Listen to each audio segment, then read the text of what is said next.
नमस्कार आप सभी को। आज हम सेकंड ग्रेड शिक्षक भर्ती परीक्षा संस्कृत शिक्षा की वैकेंसी का पेपर करेंगे। उसके इतिहास के 19 क्वेश्चन जो पेपर हुआ था 31 दिसंबर 2022 को।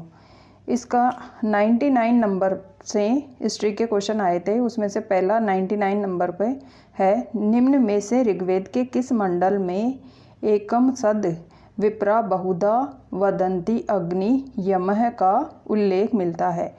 यानी कौन से मंडल में अग्नि देवता को समर्पित करते हुए क्या लिखे गए हैं, श्लोक लिखे गए हैं। तो यहाँ पर जो हमारा आंसर रहेगा वो रहेगा 1 नंबर।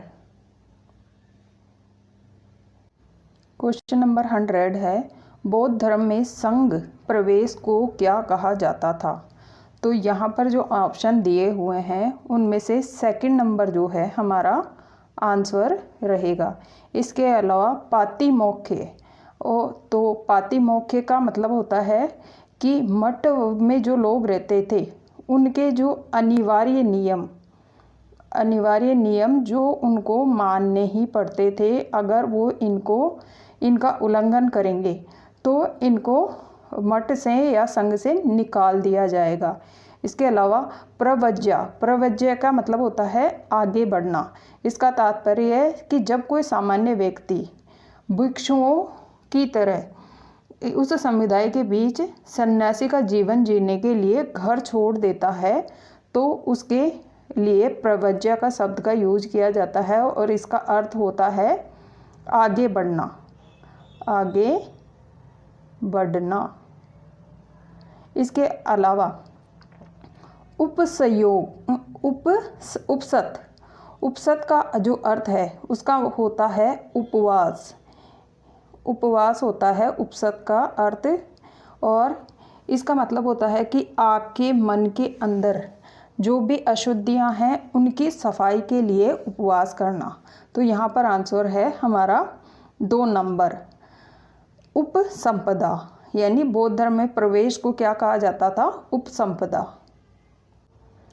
क्वेश्चन नंबर 101 है, निम्न में से अशोक के किस प्रमुख शिलालेख में वचोगुत्ती, बहुश्रुत एवं समवाय पर बल दिया था, जिसमें उनकी धार्मिक सहिष्णुता की नीति प्रकट होती है। यानी धार्मिक सहिष्णुता, सभी धर्मों को समान भाव देने की नीति प्रकट होती है। तो ये होती है किसमें, आपके 12वें शिलालेख में। और 12वें शिलालेख में ही क्या कहा गया है कि स्त्री महामात्य भी नियुक्त किए जाएंगे। और क्या लिखा हुआ है, स्त्री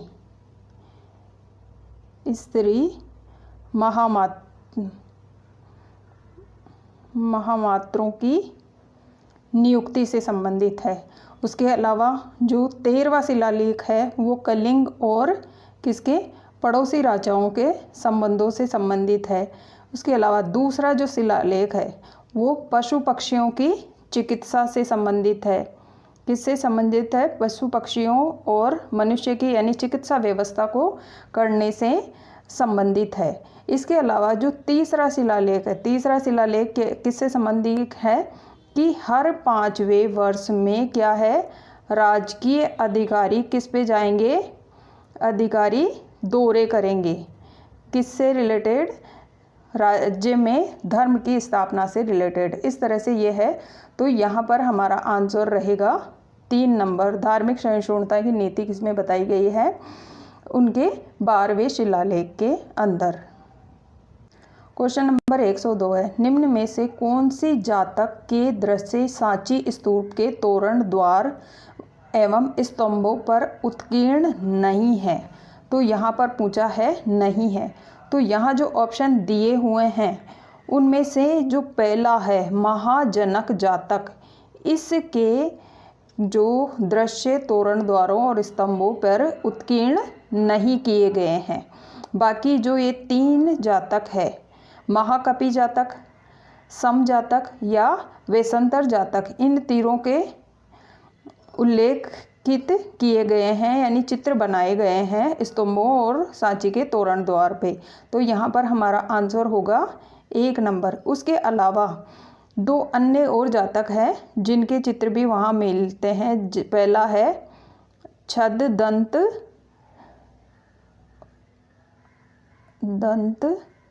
जातक और दूसरा है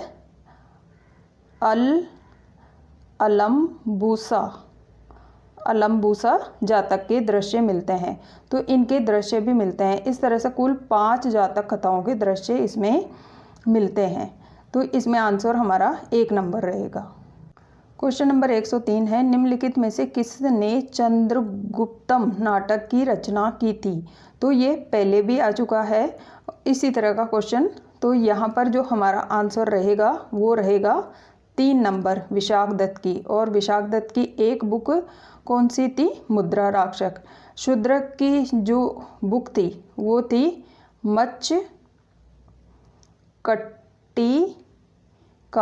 मच्चकट्टिकम किसकी है?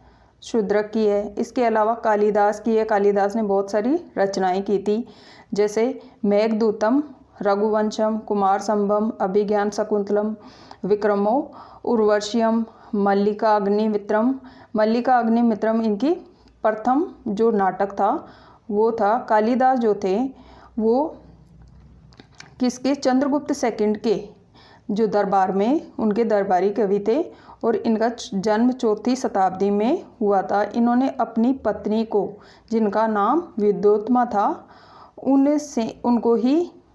उनके द्वारा जब चैलेंज देने पर क्या है, ये ज्ञान प्राप्ति के लिए निकल पड़ते हैं और बहुत सारी किताबें लिखते हैं। तो इस तरह से इनका जो कालिदास का असली नाम कई जगह तो कुमार श्याम या अलग अलग जगह अलग नाम से जाना जाता है। इनके 2 महाकाव्य हैं, रघुवंशम और जो कुमार संभव, 2 महाकाव्य हैं। इसके अलावा अभिज्ञान शकुंतलम इनका फेमस नाटक है जो आज भी थिएटर्स में प्ले किया जाता है। उसके अलावा कामंदक जो थे, कामंदक ने किसका नीतिसार लिखा था और ये नीतिसार का आधार क्या था? कौटिल्य के अर्थशास्त्र में जो राज्य को नियंत्रित या व्यवस्थित करने की जो नीतियाँ थी उनको ही इन्होंने विस्तार रूप में लिखा था। तो इसलिए इस तरह से कामंदक ने नीतिसार लिखा था। क्वेश्चन नंबर 104 है, निम्न में से किस राज्य में सिंधु घाटी सभ्यता का स्थल जूनीकुरन अवस्थित है? तो यहाँ जो ऑप्शन दिए हुए हैं उनमें हमारा पहला ही आंसर रहेगा। कहाँ पर? यह स्थल गुजरात में अवस्थित है और यहाँ से एक किलाबंद गढ़ मिला है और निचला क्षेत्र मिला है और एक सार्वजनिक सभा के साक्ष्य मिले हैं। तो यहाँ आंसर है 1 नंबर। क्वेश्चन नंबर 105 है, निम्न में से किस मुगल सम्राट ने अल तमगा जागीर को प्रारंभ किया था? तो यहाँ जो ऑप्शन दिए हुए हैं उनमें हमारा आंसर रहेगा 2 नंबर। किसने प्रारंभ किया था? जहांगीर ने। तो 2 नंबर। और ये जागीर दी किसको जाती थी? यानी जिनसे क्या है कि बादशाह प्रसन्न हो जाता था जिनके कार्यों से, उनको यह जागीर प्रदान की जाती थी सरकारी अनुदान के रूप में। क्वेश्चन नंबर 106 है, निम्न में से शिवाजी ने किस किले का नाम बदलकर सिंहगढ़ रखा था? तो यहाँ जो ऑप्शन दिए हुए हैं उनमें हमारा आंसर रहेगा कोडानाकी किले के। जब 1672 के अंदर जब कोडाना पे आक्रमण करते हैं तो वहाँ पर जो इनके सेनापति थे तानाजी, वो मारे जाते हैं और उन्हीं की स्मृति में ये क्या है, इसका नाम क्या रखते हैं? सिंहगढ़ रखते हैं। तो यहाँ आंसर रहेगा हमारा 4 नंबर। क्वेश्चन नंबर 107 है, निम्न में से किसने यंग इंडिया नामक पुस्तक लिखी थी? तो यंग इंडिया नामक पुस्तक तो थी किसकी? लाला लाजपत राय की। ये थी 2 नंबर हमारा आंसर रहेगा। इसके अलावा महात्मा गांधी ने एक यंग इंडिया के नाम से क्या चलाया था? पत्रिका चलाई थी, साप्ताहिक पत्रिका। तो आपको ये भी ध्यान रखना चाहिए। क्वेश्चन नंबर 108 है, कांग्रेस कार्यकारिणी समिति ने निम्न में से किस स्थान पर असहयोग आंदोलन को समाप्त करने से संबंधित प्रस्ताव पारित किया था। जो असहयोग आंदोलन 1920 में शुरू हुआ था और बीच में जब चौरी चौरा घटना हो जाती है गोरखपुर में, तो गांधी जी इसको स्थगित कर देते हैं और फिर उसके बाद बारदोली में कांग्रेस का अधिवेशन होता है और उस समय कांग्रेस के अधिवेशन में असहयोग आंदोलन को समाप्त करने का कांग्रेस के द्वारा प्रस्ताव पास किया गया था। तो यहाँ आंसर होगा हमारा 1 नंबर। क्वेश्चन नंबर 109 है, हिंदुस्तान सोशलिस्ट रिपब्लिक एसोसिएशन की स्थापना कब की गई थी। ये की गई थी 1928 में और किसके द्वारा, भगत सिंह, सुखदेव और चंद्रशेखर आज़ाद के द्वारा, यानी आज़ाद प्लस भगत सिंह और प्लस सुखदेव के द्वारा।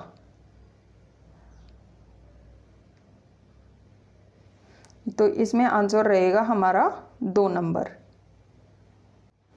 क्वेश्चन नंबर 110 है, सुभाष चंद्र बोस ने 21 अक्टूबर 1943 को आज़ाद भारत की अस्थायी सरकार का गठन कहाँ किया था।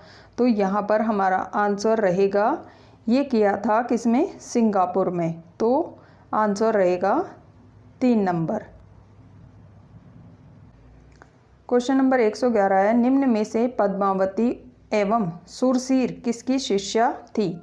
तो इसमें जो ऑप्शन दिए हुए हैं उसमें आंसर है 4 नंबर। रामानंद जो थे उनकी शिष्या कौन थी, पद्मावती और सुरसीर। ये आपको पता ही है, रामानंद कहाँ से भक्ति आंदोलन का प्रसार करने के लिए आए थे, साउथ से आए थे। रामानुजाचार्य ने इनको भेजा था और इन्होंने 12 शिष्य बनाए और अलग अलग दिशाओं में उन्होंने भक्ति आंदोलन का प्रसार करने के लिए उनको भेजा था। 1777 को पूरा ही दोबारा कर ले। क्वेश्चन नंबर 12 है, निम्नलिखित को काल क्रमानुसार व्यवस्थित कीजिए। तो मैंने यहाँ पर इनके ईयर लिख दिए हैं। जैसे ब्रैंडीवाइन की लड़ाई हुई थी 11 सितंबर 1777 को। उसके अलावा बंकर हिल की लड़ाई हुई थी 17 जून 1775 को। तो सबसे पहले यही आएगा बी। तो यहाँ बी है 3 नंबर में और 4 नंबर में पहला। उसके अलावा यॉर्क टाउन की लड़ाई हुई थी 1781 में, सबसे लास्ट में यही आएगा। अब यहाँ पर दोनों में ही यही है। उसके अलावा सारागोटा की लड़ाई हुई थी 19 सितंबर 1777 को। तो यहाँ पर होगा आंसर बी, फिर ए, फिर डी और फिर सी। तो यहाँ पर आंसर है हमारा 3 नंबर। 3 नंबर हमारा आंसर रहेगा। क्वेश्चन नंबर 113 है, फ्रांस की क्रांति की निम्नलिखित घटनाओं का काल क्रमानुसार व्यवस्थित कीजिए। तो यहाँ पर जो ऑप्शन दिए हुए हैं उनके साथ मैंने उनकी डेट लिख दी है। जैसे ए स्टेट जनरल का अधिवेशन प्रारंभ हुआ था, या फिर नेशनल असेंबली जो बनी थी वो थी 13 जून 1789 को। उसके अलावा बास्टीन का पतन, यानी बास्टीन का जो किला था उसकी जो पतन हुआ था वो हुआ था 14 जुलाई 1789 को। उसके अलावा टेनिस कोर्ट की शपथ हुई थी 20 जून 1989 को। मनुष्य व नागरिकों के अधिकारों की घोषणा हुई थी 26 अगस्त 1989 को। तो यहाँ पर जो पहली सबसे घटना हुई थी वो ए नंबर हुई थी, तो ए नंबर। उसके अलावा दूसरी जो घटना हुई थी जून में ही 20 जून को, तो वो है ए के बाद सी यहाँ पर ऑप्शन जो है केवल एक में ही है, तो हमारा आंसर रहेगा 1 नंबर। उसके अलावा दूसरी जो घटना हुई थी 14 जुलाई 1789 के बास्टीन का पतन, और फिर लास्ट में हुआ था मानवाधिकारों की घोषणा, जो फ्रांस की एक प्रमुख देन मानी जाती है पूरे विश्व को मानवाधिकारों के से रिलेटेड। तो ये आंसर रहेगा 1 नंबर।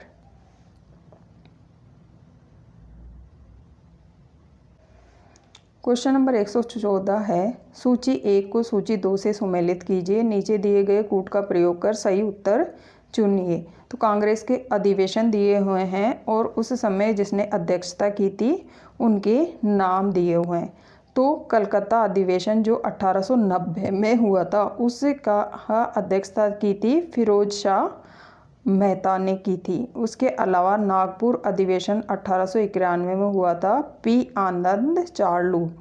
इसके अलावा इलाहाबाद अधिवेशन जो हुआ था वो 1892 में, उसमें WC बनर्जी ने इसकी अध्यक्षता की थी। वही व्योमेश चंद्र बनर्जी जिन्होंने फर्स्ट अधिवेशन 1885 में हुआ था उसकी अध्यक्षता की थी। उसके बाद उन्होंने 1892 में की थी। उसके अलावा लाहौर अधिवेशन 1893 में हुआ था, उसकी अध्यक्षता की थी दादा भाई नौरोजी ने। तो यहाँ पर हमारा आंसर रहेगा 1 नंबर।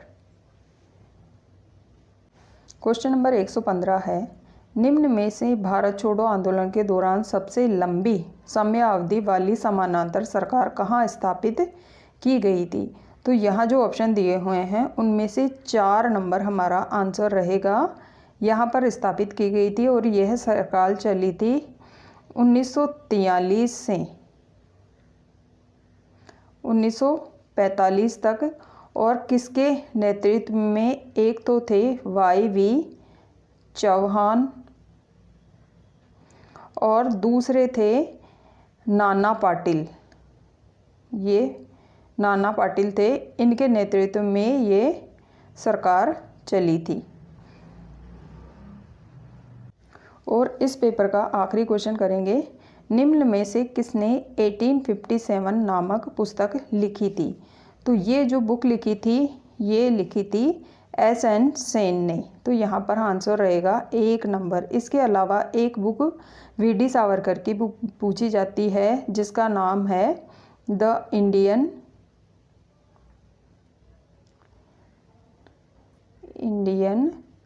War of independence.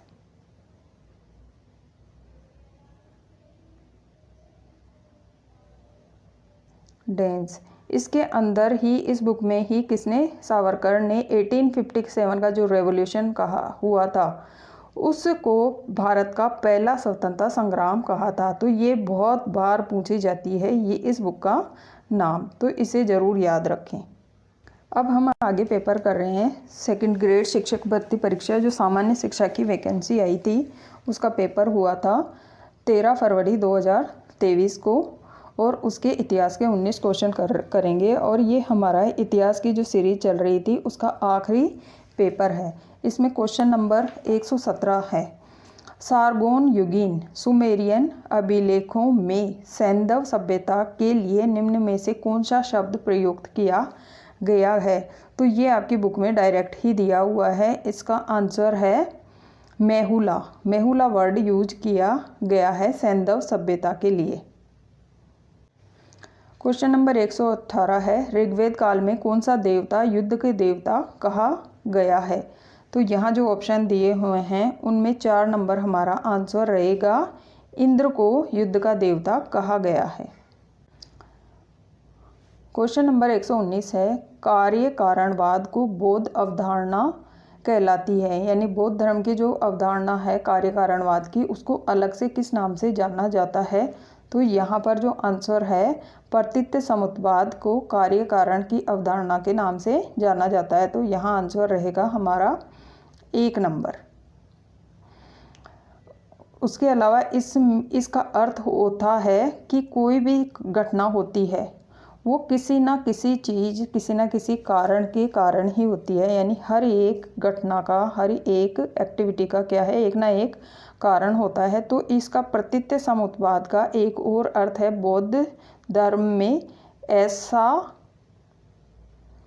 ऐसा होने पर वैसा होना। कई बार ऐसे कैसे ये लिखा हुआ दे देगा और इसका बौद्ध धर्म में क्या अर्थ है, तो आपको ये भी ध्यान रखना है। क्वेश्चन नंबर 120 है, मौर्य प्रशासन में निम्नलिखित में से कौन सा अधिकारी भूमि की माप और उनकी सीमाओं का निर्धारण करने के लिए उत्तरदायी था। जो कार्य अभी वर्तमान में पटवारी के द्वारा किया जाता है, उस समय उसके लिए उत्तरदायी जो अधिकारी था वो था राजयुक था। उसके अलावा युक्त जो था, युक्त इसका अधीनस्थ क्या है, राजस्व अधिकारी था और प्रादेशिक प्रमुख राजस्व अधिकारी को कहा जाता था। क्वेश्चन नंबर 121 है, निम्न में से कौन सा विशालतम चैत्य है। तो विशालतम चैत्य कार्ले का माना जाता है, तो यहाँ आंसर रहेगा हमारा 1 नंबर। क्वेश्चन नंबर 122 है, निम्नलिखित कथनों का अध्ययन कीजिए और नीचे दिए गए विकल्पों में से सही विकल्प चुनिए। अब क्या है, ये इस टाइप के प्रश्न, बड़े प्रश्न ज़्यादा आने लग गए हैं। है तो वही आसान चीज़ें, लेकिन आप अगर ध्यान से पढ़ेंगे तो ये चीज़ें याद रहेगी। है कुछ गुप्त शासक भगवान शिव के उपासक थे, ये सही है। मंदिरों में मूर्ति पूजा गुप्त काल से हिंदू धर्म की सामान्य विशेषता बन गई, ये भी बिल्कुल सही है। गुप्त राजाओं ने विभिन्न धार्मिक संप्रदायों के प्रति सहिष्णुता की नीति का पालन किया, ये भी सही है। तो इसमें हमारा 1 नंबर आंसर रहेगा, सभी सत्य हैं। क्वेश्चन नंबर 123 है, वराहमिहिर की व्रत संहिता की रचना हुई थी। तो वराहमिहिर की जो व्रत संहिता की रचना हुई थी वो हुई थी 6ठी शताब्दी में, तो 2 नंबर हमारा आंसर रहेगा।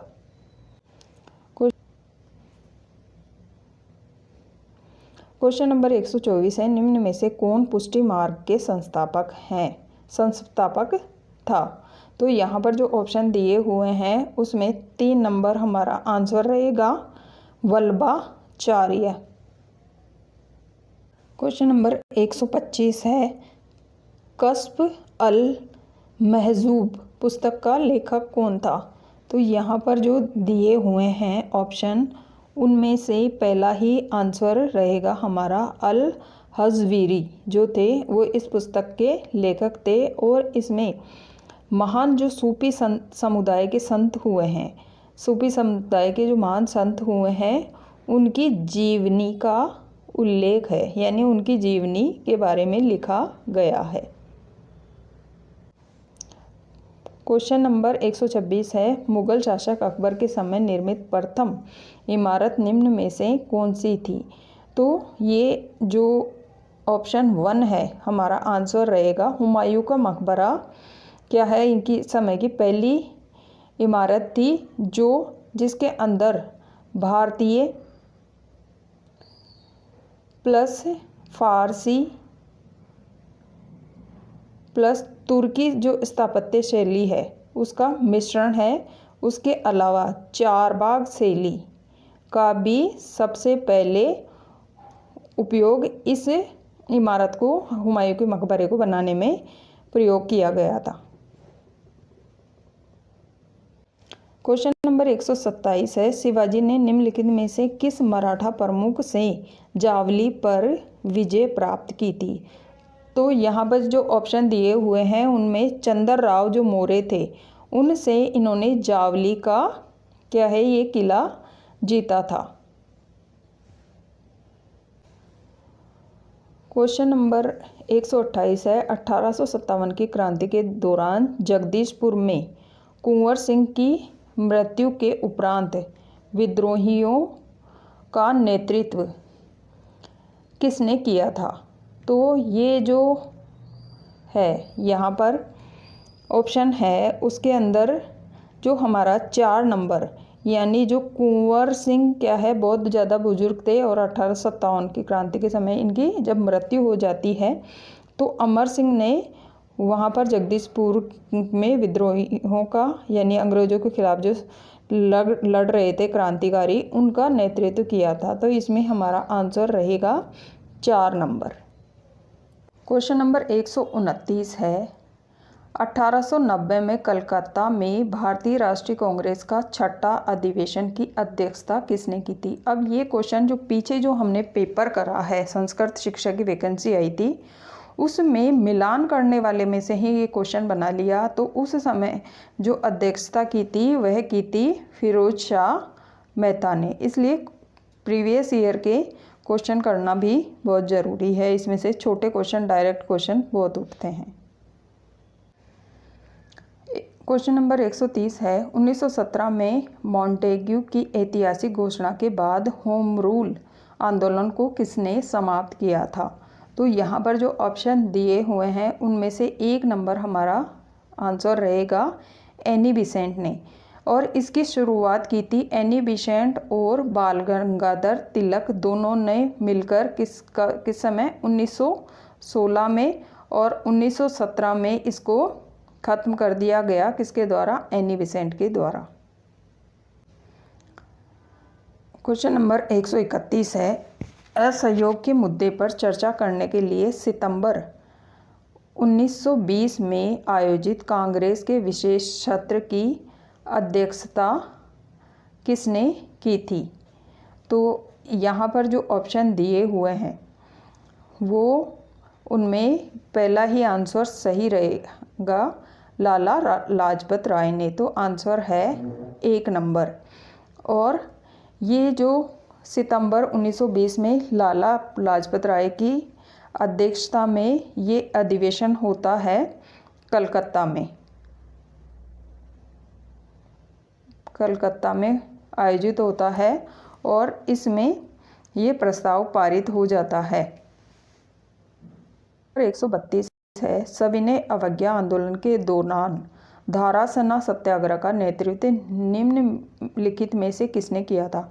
जो सविनय अवज्ञा आंदोलन चल रहा था उस समय अलग अलग जगह पे लोग क्या है, जो नमक जो कानून था जो अंग्रेज़ों ने बनाया था, नमक पे कर लगा दिया था, उसके खिलाफ में अलग अलग जगह सत्याग्रह कर रहे थे। तो धारासना में जो किया था वो किया था सरोजनी नायडू ने। तो यहाँ पर हमारा आंसर रहेगा 2 नंबर। क्वेश्चन नंबर 133 है, भारत छोड़ो आंदोलन के दौरान स्थापित ताम्रलिप्त जातीय सरकार का नेता कौन था? तो ये जो ताम्रलिप्त है ये कहाँ है? पश्चिमी बंगाल में है।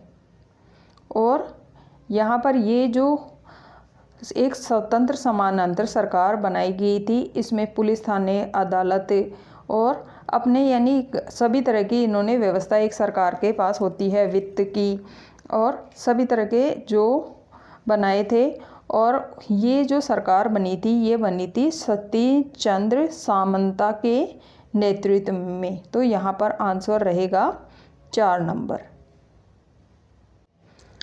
क्वेश्चन नंबर 134 है, अमेरिकी स्वतंत्रता संग्राम में जनरल वाशिंगटन को महाद्वीपीय सेना का कमांडर किसने नियुक्त किया था?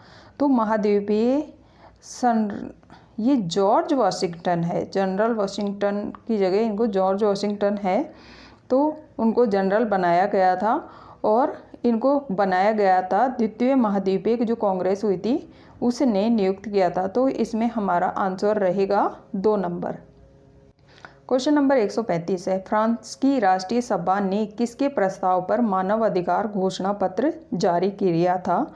तो यहाँ जो ऑप्शन दिए हुए हैं ये का यही क्वेश्चन पहले भी आ चुका है। लफायत के द्वारा ये प्रस्ताव क्या है जारी किया गया था। तो यहाँ आंसर रहेगा हमारा 3 नंबर। ये हमारे हो गए 2010 से लेकर 2023 तक के जितने भी पेपर हुए हैं सेकंड ग्रेड के, उन सभी के 19 क्वेश्चन।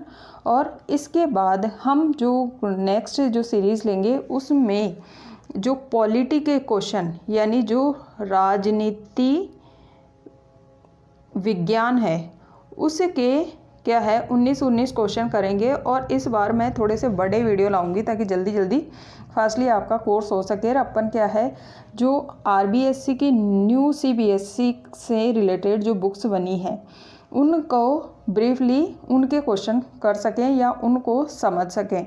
तो ज़्यादा से ज़्यादा हम कंटेंट वो RBSC वाला करने की कोशिश करेंगे, जिससे कि आपको फ़ायदा हो। क्योंकि अब जो वैकेंसी आएगी वो किसकी, उसमें जो पेपर आएंगे वो RBSC में जो बुक्स चल रही है NCERT की, उसमें से क्वेश्चन उठेंगे। वैसे तो NCERT जो सेंटर गवर्नमेंट की स्कूल्स में चलती हैं वो अलग हैं, लेकिन RBSC ने उसको थोड़ा सा मॉडिफाई कर दिया है। उसमें 11th में तो एक बुक है और 12th के अंदर क्या है, आपकी 3 बुक्स हैं जो उसको डिवाइड किया गया है एंशिएंट इंडिया, मिडाइवल इंडिया और मॉडर्न इंडिया के रूप में। तो उसमें जो जितना भी मैटर है, चाहे वो बहुत कम हो, उसको हम एक जगह लाने की कोशिश करेंगे ताकि आपको उससे हेल्प हो जाए, आप कंफ्यूज नहीं हो। आप क्या बहुत सारा पढ़ोगे और उसके अलावा एक लिमिटेड भी पढ़ोगे। यानी आपको अपना कोर्स 2 तरीके से करना है, एक आसान वे में और एक हार्ड वे में। आसान वे वाला जो है उसको ज़्यादा रिवीजन करना है, जिससे कि आपको श्योरिटी हो जाए कि अगर RBSC में इसके क्वेश्चन उठते हैं तो वह आपके श्योरली क्या है, सही हो ही। तो वो प्रयास करने की कोशिश करेंगे। मेरा वीडियो अगर आपको अच्छा लगता है, मेरा प्रयास आपको सही लगता है, तो मेरे चैनल को शेयर करें, कमेंट करें, कोई सजेशन हो तो, और सब्सक्राइब भी ज़रूर करें। धन्यवाद, आपने मेरा वीडियो देखा। Thank you.